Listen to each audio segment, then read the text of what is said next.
ಬೆಂಗಳೂರು ದಕ್ಷಿಣ ವಿಧಾನಸಭಾ ಕ್ಷೇತ್ರದ ಜಿಗಣಿ ಗ್ರಾಮದಲ್ಲಿ ಕರ್ನಾಟಕ ಸರ್ಕಾರ ಶಾಲಾ ಶಿಕ್ಷಣ ಇಲಾಖೆ ಹಾಗೂ ಬೆಂಗಳೂರು ನಗರ ಜಿಲ್ಲಾ ಪಂಚಾಯಿತಿ ಮತ್ತು ಬೆಂಗಳೂರು ದಕ್ಷಿಣ ಜಿಲ್ಲೆ ವತಿಯಿಂದ ಸರ್ಕಾರಿ ಶಾಲೆಗೆ ಮಕ್ಕಳನ್ನು ಸೇರಿಸಿ ಎಂಬ ದಾಖಲಾತಿ ಜಾಗೃತಿ ಜಾಥಾವನ್ನು ಹಮ್ಮಿಕೊಳ್ಳಲಾಯಿತು. ಇದೇ ಸಂದರ್ಭದಲ್ಲಿ ಸರ್ಕಾರಿ ಶಾಲೆಗೆ ಮಕ್ಕಳನ್ನು ಸೇರಿಸಿ ದಾಖಲಾತಿ ಜಾಗೃತಿ ಜಾಥಾ ಕಾರ್ಯಕ್ರಮಕ್ಕೆ ಮುಖ್ಯಮಂತ್ರಿಗಳ ಜಂಟಿ ಕಾರ್ಯದರ್ಶಿ ರಾಮಯ್ಯರವರು ಹಾಗೂ ಬೆಂಗಳೂರು ಜಿಲ್ಲಾ ಪಂಚಾಯತ್ ಮುಖ್ಯ ಕಾರ್ಯನಿರ್ವಹಣಾಧಿಕಾರಿ ಯತೀಶ್ ರವರು ಜಾಥಾ ಕಾರ್ಯಕ್ರಮಕ್ಕೆ ಚಾಲನೆ ನೀಡಿ ಶುಭ ಹಾರೈಸಿದರು. ಇನ್ನು ಕಾರ್ಯಕ್ರಮದಲ್ಲಿ ಡಿಡಿಪಿಐ ವಿವೇಕಾನಂದ, ಜಿಲ್ಲಾ ಯೋಜನಾ ಉಪ ಸಮನ್ವಯಾಧಿಕಾರಿ ವಿಶ್ವನಾಥ್, ಆನೇಕಲ್ ತಾಲೂಕು ಪಂಚಾಯಿತಿ ಮುಖ್ಯ ಕಾರ್ಯನಿರ್ವಹಣಾಧಿಕಾರಿ ಮಂಜುನಾಥ್, ಕ್ಷೇತ್ರ ಶಿಕ್ಷಣಾಧಿಕಾರಿಗಳಾದ ಗುರುಮೂರ್ತಿ, ರಾಮಮೂರ್ತಿ, ಗಿರಿಜಾ, ರೇಖಾ, ಜಿಗಣಿ ಪುರಸಭಾ ಅಧ್ಯಕ್ಷ ಶ್ರೀಮತಿ ಅರುಣ್ ಕುಮಾರಿ, ಪ್ರಹ್ಲಾದ್ ರೆಡ್ಡಿ, ಉಪಾಧ್ಯಕ್ಷೆ ಶ್ರೀಮತಿ ಸವಿತಾ ಮುರಳಿ, ಪುರಸಭೆ ಸದಸ್ಯರಾದ ಜಿಗಣಿ ವಿನೋದ್, ಜಿಗಣಿ ಪುನೀತ್, ಕೃಷ್ಣಪ್ಪ, ಪ್ರವೀಣ್, ನಿವೃತ್ತ ಶಿಕ್ಷಕರಾದ ವಿ ಶ್ರೀನಿವಾಸಮೂರ್ತಿ, ಶ್ರೀನಿವಾಸ್, ಮುಖಂಡರಾದ ಹಾರಗದ್ದೆ ನಟರಾಜ್, ಹಾರಗದ್ದೆ ಕೇಶವ, ಜಿಗಣಿ ಗಿರೀಶ್ ಹಾಗೂ ಶಿಕ್ಷಕರು, ವಿದ್ಯಾರ್ಥಿಗಳು ಭಾಗವಹಿಸಿದರು.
ಎಲ್ರಿಗೂ ಬೆಳಗಿನ ಶುಭೋದಯ. ನಾವು ಬೆಂಗಳೂರು ಜಿಲ್ಲಾ ಪಂಚಾಯತ್ ವತಿಯಿಂದ ಹಾಗೂ ಬೆಂಗಳೂರು ದಕ್ಷಿಣ ಶೈಕ್ಷಣಿಕ ಜಿಲ್ಲಾ ವತಿಯಿಂದ ಇವತ್ತು ಒಂದು ವಿಶೇಷವಾದ ಕಾರ್ಯಕ್ರಮವನ್ನು ಇಲ್ಲಿ ಆಯೋಜಿಸಿದ್ದೇವೆ ಜಿಗಣಿಯಲ್ಲಿ. ಏನಪ್ಪ ಈ ಕಾರ್ಯಕ್ರಮದ ಉದ್ದೇಶ ಅಂದರೆ, ಸರ್ಕಾರಿ ಶಾಲೆಗಳಲ್ಲಿ ನಮ್ಮ ಹೊಸ ಅಡ್ಮಿಷನನ್ನು ಜಾಸ್ತಿ ಮಾಡಲಿಕ್ಕೆ ಒಂದು ವಿಶೇಷ ಆಂದೋಲನವನ್ನು ನಾವು ಇಲ್ಲಿ ಆಯೋಜಿಸಿದ್ದೇವೆ. ಎಲ್ಲ ನೀವು ನೋಡಿರ್ತೀರಿ, ಪ್ರೈವೇಟ್ ಸ್ಕೂಲವರು ಪಾಂಪ್ಲೆಟ್ ಹಂಚೋದು, ಪ್ರೈವೇಟ್ ಇನ್ಸ್ಟಿಟ್ಯೂಷನ್ ಹಂಚೋದು. ನಾವು ಸರ್ಕಾರಿ ಶಾಲೆಗಳು ಯಾರಿಗೂ ಕಮ್ಮಿ ಇಲ್ಲ. ಸರ್ಕಾರಿ ಶಾಲೆಗಳಲ್ಲೂ ಎಲ್ಲ ಮಕ್ಕಳಿಗೆ ಏನು ಪ್ರೈವೇಟ್ ಇನ್ಸ್ಟಿಟ್ಯೂಷನಲ್ಲಿ ಸಿಗ್ತದೆ ಸೌಲಭ್ಯಗಳು, ಅದಕ್ಕಿಂತ ಹೆಚ್ಚಿನ ಸೌಲಭ್ಯಗಳು ಸರ್ಕಾರಿ ಶಾಲೆಗಳಲ್ಲಿ ಸಿಗ್ತದೆ. ಉಚಿತ ಊಟ ಇರ್ಬೋದು, ಉಚಿತ ಯೂನಿಫಾರ್ಮ್ ಇರ್ಬೋದು, ಒಳ್ಳೆಯ ಶಿಕ್ಷಣ ಇರ್ಬೋದು. ಈಗ ನಾವೆಲ್ಲ ಕಡೆ ಸ್ಪೋರ್ಟ್ಸ್ ಎಕ್ವಿಪ್ಮೆಂಟ್ಸ್ ಇರ್ಬೋದು, ಸೈನ್ಸ್ ಲ್ಯಾಬ್ಸ್ ಇರ್ಬೋದು, ಆಮೇಲೆ ಲೈಬ್ರರೀಸ್ ಇರ್ಬೋದು, ಸ್ಪೋರ್ಟ್ಸ್ ಎಕ್ವಿಪ್ಮೆಂಟ್ಸ್ ಇರ್ಬೋದು, ಒಳ್ಳೆ ಆಟ ಆಡಲಿಕ್ಕೆ ಒಳ್ಳೆ ಮೈದಾನ ಇರ್ಬೋದು. ಇವೆಲ್ಲವನ್ನು ಸರ್ಕಾರ ಒದಗಿಸ್ತಾ ಇದೆ. ಆದ್ದರಿಂದ ಹೆಚ್ಚಿನ ಸಂಖ್ಯೆಯಲ್ಲಿ ಎಲ್ಲ ಸಾರ್ವಜನಿಕರು ಅವರ ಮಕ್ಕಳನ್ನು ಸರ್ಕಾರಿ ಶಾಲೆಗಳಿಗೆ ಸೇರಿಸಬೇಕು, ಉಚಿತವಾದ ಶಿಕ್ಷಣವನ್ನು ಪಡಿಬೇಕು, ಒಳ್ಳೆಯ ಗುಣಮಟ್ಟದ ಶಿಕ್ಷಣವನ್ನು ಪಡಿಬೇಕು ಅಂತೇಳಿ ಇವತ್ತು ಸುಮಾರು ಒಂದು 400 ಜನ ಶಿಕ್ಷಕರು, ಸಾರ್ವಜನಿಕರು ಜಿಗಣಿಯಲ್ಲಿ ಎಲ್ಲ ಸೇರಿ ಇವತ್ತೊಂದು ಈ ವಿಶೇಷ ಆಂದೋಲನವನ್ನು ಆಯೋಜಿಸಿದ್ದೇವೆ. ಇದನ್ನು ಎಲ್ಲ ಮನೆಗೂ ಮಾಧ್ಯಮದವರು ತಲುಪಿಸಬೇಕು. ನಮ್ಮ ಎಲ್ಲ ಸಾರ್ವಜನಿಕರ ಮಕ್ಕಳು ನಮ್ಮ ಸರ್ಕಾರಿ ಶಾಲೆಗಳಿಗೆ ಬರಬೇಕು ಅನ್ನೋದೇ ನಮ್ಮ ಇಚ್ಛೆ. ಈ ವರ್ಷ ನೀವೆಲ್ಲ ನೋಡಿದ್ದೀರಿ, ನಾವು ಸರ್ಕಾರಿ ಶಾಲೆಗಳಲ್ಲಿ 93.4% ಅಷ್ಟು ರಿಸಲ್ಟು ನಮ್ಮ ಸರ್ಕಾರಿ ಶಾಲೆಗಳಲ್ಲಿ ಬಂದಿದೆ. ನಾವು ಯಾವ ಪ್ರೈವೇಟ್ ಇನ್ಸ್ಟಿಟ್ಯೂಷನ್ಗಳಿಗೂ ಏನು ಕಮ್ಮಿ ಇಲ್ಲ ಅಂತಕ್ಕಂಥದ್ದನ್ನು ನಾವು ತೋರಿಸ್ಕೊಟ್ಟಿದ್ದೇವೆ. ಸರ್ಕಾರದ ಎಲ್ಲ ಸರ್ಕಾರಿ ಶಾಲೆಗಳಲ್ಲಿ ಭಾಳ ಉತ್ತಮವಾದ ಕೆಲಸ ನಡೀತಿದೆ. ಆದ್ದರಿಂದ ಎಲ್ಲ ಸಾರ್ವಜನಿಕರು ತಮ್ಮ ಮಕ್ಕಳನ್ನು ದಯವಿಟ್ಟು ಸರ್ಕಾರಿ ಶಾಲೆಗೆ ಸೇರಿಸಬೇಕು ಅಂತ ವಿನಂತಿಸ್ಕೊಳ್ತಾ, ಎಲ್ಲ ಮಕ್ಕಳಿಗೆ ಪ್ರತಿ ದಿನ ಮಧ್ಯಾಹ್ನದ ಊಟ, 5 ದಿನ ಮೊಟ್ಟೆ, ಬಾಳೆಹಣ್ಣು ಇವೆಲ್ಲವನ್ನು ಸರ್ಕಾರ ನೀಡ್ತಾ ಇದೆ. ಆದ್ದರಿಂದ ಈಗ ನಮ್ಮ ಎಲ್ಲ ಸ್ಕೂಲ್ಗಳಲ್ಲಿ ಕನ್ನಡ ಮಾಧ್ಯಮವೂ ಇದೆ, ಇಂಗ್ಲೀಷ್ ಮಾಧ್ಯಮವೂ ಇದೆ. ಅದು ಮಕ್ಕಳಿಗೆ ಮತ್ತು ಪೋಷಕರಿಗೆ ಬಿಟ್ಟಿದ್ದಾರೆ ಸರ್ಕಾರ, ಅದನ್ನು ಅವರು ಯಾವ ಮಾಧ್ಯಮದಲ್ಲಿ ಓದಬೇಕು ಅನ್ನೋದನ್ನು ಆಯ್ಕೆ ಮಾಡಿಕೊಳ್ಳಿಕ್ಕೆ. ಆದ್ದರಿಂದ ನಿಮ್ಮ ಮಕ್ಕಳ ಒಂದು ಭವ್ಯವಾದ ಭವಿಷ್ಯಕ್ಕಾಗಿ ದಯವಿಟ್ಟು ಸರ್ಕಾರಿ ಶಾಲೆಗಳಲ್ಲಿ ತಮ್ಮ ಮಕ್ಕಳನ್ನೆಲ್ಲ ತಾವು ಬಂದು ನೋಂದಣಿ ಮಾಡಿಸ್ಬೇಕು ಅಂತ ಕೇಳ್ಕೊತಾ ನನ್ನ ಮಾತು ಮುಗಿಸ್ತೇನೆ. ಜೈ ಹಿಂದ್, ಜೈ ಕನ್ನಡ. ಇವತ್ತಿನ ಒಂದು ಏನು ಸರ್ಕಾರಿ ಶಾಲೆಗೆ ಎಲ್ಲರೂ ಸೇರಿಸಬೇಕು ಅಂತ ನಾವು ಇವತ್ತು ಒಂದು ಏನು ಈ ಕಾರ್ಯಕ್ರಮ ಹಮ್ಮಿಕೊಂಡಿದ್ದೀವಿ. ಈ ಕಾರ್ಯಕ್ರಮ ಉದ್ದೇಶಿಸಿ ನಮ್ಮ ಮಾನ್ಯ ಮುಖ್ಯ ಕಾರ್ಯನಿರ್ವಹಣಾಧಿಕಾರಿಗಳು ಮತ್ತು ಮುಖ್ಯಮಂತ್ರಿಗಳ ವಿಶೇಷ ಕರ್ತವ್ಯಾಧಿಕಾರಿಗಳು, ಜಂಟಿ ಕಾರ್ಯದರ್ಶಿಗಳು ಕೂಡ ಇವತ್ತು ಈ ಕಾರ್ಯಕ್ರಮದ ಭಾಗವಹಿಸಿದರು. ಮಾನ್ಯ DC ಅವರು ಕೂಡ ಇವತ್ತು ಬರಬೇಕಾಗಿತ್ತು, ಅವರ ಸೆನ್ಸಸ್ಸಲ್ಲಿ ಬಿಸಿ ಇದರಿಂದ ಬರೋಕ್ಕಾಗಿರಲಿಲ್ಲ. ಇವತ್ತು ಸುಮಾರು ಒಂದು 500 ಜನಕ್ಕೂ ಹೆಚ್ಚು ಶಿಕ್ಷಕರು ಮತ್ತು ಸಾರ್ವಜನಿಕರು ಸೇರಿ ಇವತ್ತು ಈ ಜಾಥಾವನ್ನು ಏರ್ಪಡಿಸಿದ್ದೇವೆ. ಈ ಮೂಲ ಉದ್ದೇಶ ಏನಪ್ಪ ಅಂತಂದರೆ, ನಮ್ಮ ಸರ್ಕಾರಿ ಶಾಲೆಯಲ್ಲಿ ಏನು 30% ಅಷ್ಟು ದಾಖಲಾತಿನ ಹೆಚ್ಚಿಸಬೇಕು ಅಂತೇಳಿ ಈ ವರ್ಷ ನಮ್ಮ ಮುಖ್ಯ ಕಾರ್ಯದರ್ಶಿಗಳು ಇದಕ್ಕೆ ಸೂಚನೆ ಕೊಟ್ಟಿರೋದ್ರಿಂದ ಪ್ರಧಾನ ಕಾರ್ಯದರ್ಶಿ ಶಿಕ್ಷಣ ಇಲಾಖೆ ಇವತ್ತು ಈ ಕಾರ್ಯಕ್ರಮ ಹಮ್ಮಿಕೊಂಡಿದ್ದೀವಿ.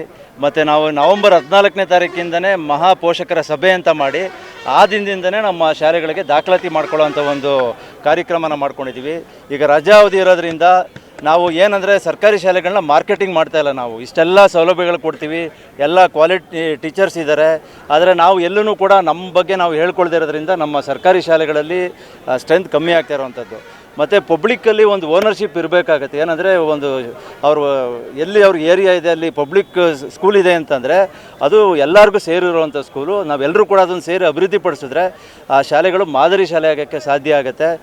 ಈ ನಿಟ್ಟಿನಲ್ಲಿ ಸರ್ಕಾರ ಭಾಳಷ್ಟು ವಿಚಾರಗಳು ಮಾಡಿ ಈ ವರ್ಷದಿಂದ DL ಕರಿಕ್ಯುಲಮ್ ಅಂತಂದರೆ ಬೈಲಿಂಗ್ವಲ್ ಕನ್ನಡ ಭಾಷೆ ಜೊತೆಗೆ ಇಂಗ್ಲೀಷ್ ಭಾಷೆಯಲ್ಲೂ ಕೂಡ ನಾವು ಶಿಕ್ಷಣನ ಕೊಡ್ತಾ ಇರೋವಂಥದ್ದು ಮಾಡಿದ್ದೀವಿ.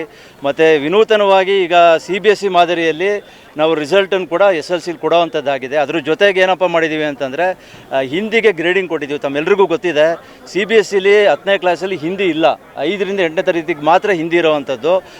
ಮಕ್ಕಳು ಬೇರೆ ಭಾಷೆ ಕಲಿಯೋ ಬದಲು ಕೋರ್ ಸಬ್ಜೆಕ್ಟ್ ಬಗ್ಗೆ ವಿಜ್ಞಾನ, ಗಣಿತ ಮತ್ತು ಬೇರೆ ವಿಷಯದಲ್ಲಿ ಮಕ್ಕಳು ಅಧ್ಯಯನ ಮಾಡೋಕ್ಕೆ ಟೈಮ್ ಸಿಗಲಿ ಮತ್ತು ಚೆನ್ನಾಗಿ ಓದಲಿ, ಕಾಂಪಿಟೇಟಿವ್ ಆಗಿ ಮಕ್ಕಳು ಬೆಳೀಲಿ ಅಂತೇಳಿ ಕನ್ನಡ ಭಾಷೆ ಜೊತೆಗೆ ಇಂಗ್ಲೀಷ್ ಭಾಷೆನ 2 ಭಾಷೆಯನ್ನು ಕಡ್ಡಾಯವಾಗಿ ಕಲಿಬೇಕು ಅಂತೇಳಿ ಫಸ್ಟ್ ಲ್ಯಾಂಗ್ವೇಜ್ ಮತ್ತು ಸೆಕೆಂಡ್ ಲ್ಯಾಂಗ್ವೇಜನ್ನು ನಾವು ಅದನ್ನು ಇದರಲ್ಲಿ ಕೊಟ್ಟಿದ್ದೀವಿ. ಟೆಕ್ಸ್ಟ್ ಬುಕ್ಕಲ್ಲೂ ಕೂಡ ನಾವು ಇಂಡೆಂಟ್ ಹಾಕಬೇಕಾದ್ರೆ ಖಾಸಗಿ ಶಾಲೆಯವರು ಕನ್ನಡ ಭಾಷೆನ ಕಲಿಸಲೇಬೇಕು ಅಂತೇಳಿ ಸರ್ಕಾರ ಒಂದು ಅಧಿಸೂಚನೆ ಕೂಡ ಹೊರಡಿಸಿದೆ. ಫಸ್ಟ್ ಲ್ಯಾಂಗ್ವೇಜ್ ಕನ್ನಡ ಕಲಿಸ್ಬೇಕು, ಜೊತೆಗೆ ಇಲ್ಲ ಅಂತಂದರೆ ಸೆಕೆಂಡ್ ಲ್ಯಾಂಗ್ವೇಜ್ ಕನ್ನಡನ ಕಲಿಸಲೇಬೇಕಾಗುತ್ತೆ. ಇಲ್ಲ ಅಂದರೆ ಅಂಥ ಶಾಲೆಗಳದ್ದು ಮಾನ್ಯತೆನ ಮತ್ತು NOCನ ವಿಡ್ರಾ ಮಾಡೋಕ್ಕೆ ಕೂಡ ಸರ್ಕಾರ ಸೂಚನೆ ಕೊಟ್ಟಿರುವಂಥದ್ದು. ಮತ್ತು ತಮ್ಮೆಲ್ಲರಿಗೂ ಗೊತ್ತಿದೆ, ನಮ್ಮ ಸರ್ಕಾರಿ ಶಾಲೆಗಳಲ್ಲಿ ಯಾವುದೇ ರೀತಿಯಾದ ಶುಲ್ಕ ಇಲ್ಲ, ಶುಲ್ಕರಹಿತವಾದಂಥ ಒಂದು ಶಾಲೆಗಳು ನಮ್ಮದು. ಮತ್ತು ನಮ್ಮಲ್ಲಿರುವಂಥ ಟೀಚರ್ಸ್ ಎಲ್ಲರೂ ಕೂಡ ಕ್ವಾಲಿಫೈಡ್ ಇದ್ದಾರೆ, ಎಲ್ರಿಗೂ BEd ಆಗಿದೆ, CET ಎಕ್ಸಾಮ್ ಪಾಸ್ ಮಾಡಿರ್ತಾರೆ, TET ಎಕ್ಸಾಮ್ ಪಾಸ್ ಮಾಡಿರ್ತಾರೆ. ಅಂಥವ್ರಿಗೆ ಮಾತ್ರ ಸರ್ಕಾರಿ ಶಾಲೆಗಳಲ್ಲಿ ಕೆಲಸ ಸಿಗುವಂಥದ್ದು.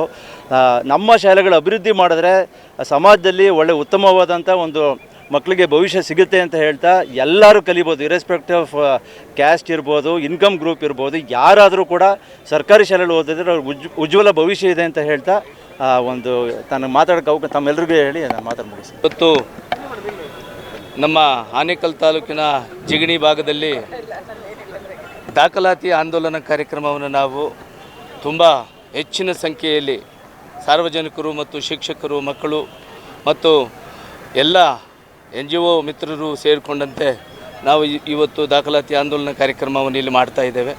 ಮುಖ್ಯ ಉದ್ದೇಶ ಸರ್ಕಾರಿ ಶಾಲೆಗಳಲ್ಲಿ ದಾಖಲಾತಿ ಪ್ರಮಾಣವನ್ನು ಮತ್ತಷ್ಟು ಹೆಚ್ಚು ಮಾಡಬೇಕು ಅಂಥೇಳಿ ಈ ಒಂದು ಪ್ರಯತ್ನವನ್ನು ನಾವು ಮಾಡ್ತಿದ್ದೇವೆ. ನಮ್ಮ ಆನೇಕಲ್ ತಾಲೂಕಿನ ಎಲ್ಲ ಶಾಲೆಗಳಲ್ಲಿ ಕೂಡ ದಾಖಲಾತಿ ಉತ್ತಮವಾಗಿದೆ, ಅದನ್ನು 30ರಷ್ಟು ಹೆಚ್ಚು ಮಾಡಬೇಕು ಅಂಥೇಳಿ ಈ ಪ್ರಯತ್ನವನ್ನು ಮಾಡ್ತಿದ್ದೇವೆ.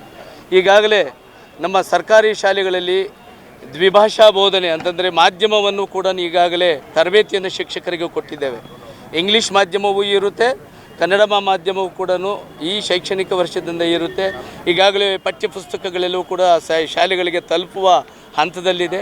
ಮತ್ತು ನಮ್ಮ ಆನೇಕಲ್ನ ಎಲ್ಲ ಶಿಕ್ಷಕರಿಗೂ ಕೂಡ ಈಗಾಗಲೇ ನಾವು ದ್ವಿಭಾಷಾ ಬೋಧನೆಗೆ ಸಂಬಂಧಪಟ್ಟಂತೆ ತರಬೇತಿಯನ್ನು ಕೂಡ ಕೊಟ್ಟಿದ್ದೇವೆ. ನಾನು ಈ ಸಂದರ್ಭದಲ್ಲಿ ನಮ್ಮೆಲ್ಲ ಸಾರ್ವಜನಿಕರಲ್ಲಿ ಮತ್ತು ನಮ್ಮ ಆನೇಕಲ್ ತಾಲೂಕಿನ ಎಲ್ಲ ಜನತೆಯಲ್ಲಿ ಕೇಳಿಕೊಳ್ಳೋದು ಇಷ್ಟೇ, ಸರ್ಕಾರಿ ಶಾಲೆಗಳಲ್ಲಿ ಒಳ್ಳೆಯ ವ್ಯವಸ್ಥೆ ಇದೆ, ಎಲ್ಲ ಸವಲತ್ತುಗಳಿದೆ, ಒಳ್ಳೆಯ ಗುಣಮಟ್ಟದ ಶಿಕ್ಷಣ ನೀಡಲಿಕ್ಕೆ ಕೊಡ್ತಾ ಇದ್ದೇವೆ. ಎಲ್ಲ ಬಿಸಿಯೂಟ ಯೋಜನೆಯಿಂದ ಹಿಡಿದು ಶೂ ಸಾಕ್ಸಿಂದ ಹಿಡಿದು ಉಚಿತ ಪಠ್ಯಪುಸ್ತಕ, ಸಮವಸ್ತ್ರ ಎಲ್ಲವನ್ನು ಕೂಡ ನೀಡುವಂಥದ್ದನ್ನು ನಾವು ನೋಡ್ತಾ ಇದ್ದೇವೆ. ಮತ್ತು ಮೊಟ್ಟೆ ವಿತರಣೆ ಕೂಡ ನಾವು ಕೊಡ್ತಾ ಇರ್ತಕ್ಕಂಥದ್ದನ್ನು ನೀವು ಗಮನಿಸಿದ್ದೀರಾ. ಈ ದಿನಮಾನಗಳಲ್ಲಿ ನಮ್ಮ ಸರ್ಕಾರಿ ಶಾಲೆಗಳಲ್ಲಿ ಗುಣಮಟ್ಟದ ಶಿಕ್ಷಣ ಮತ್ತು ಮುಂದಿನ ಜೀವನವನ್ನು ನಿರ್ವಹಣೆ ಮಾಡಲಿಕ್ಕೆ ಬೇಕಾಗಿರ್ತಕ್ಕಂಥ ಮೌಲ್ಯ ಶಿಕ್ಷಣವನ್ನು ನೀಡಲಿಕ್ಕೆ ಸಾಧ್ಯವಾಗ್ತಾ ಇದೆ. ಎಲ್ಲ ಸಾರ್ವಜನಿಕರು ಸರ್ಕಾರಿ ಶಾಲೆಗಳಿಗೆ ಮಕ್ಕಳನ್ನು ಸೇರಿಸಿ ಅಂತೇಳಿ ನಾವು ಈ ದಿನ ಹೊಕ್ಕೊರಳಿನಿಂದ ನಾವು ಈ ಸಂದೇಶವನ್ನು ರವಾನೆ ಮಾಡ್ತಾ ಇದ್ದೇವೆ. ನಮಸ್ಕಾರ ಸರ್, ಥ್ಯಾಂಕ್ ಯು.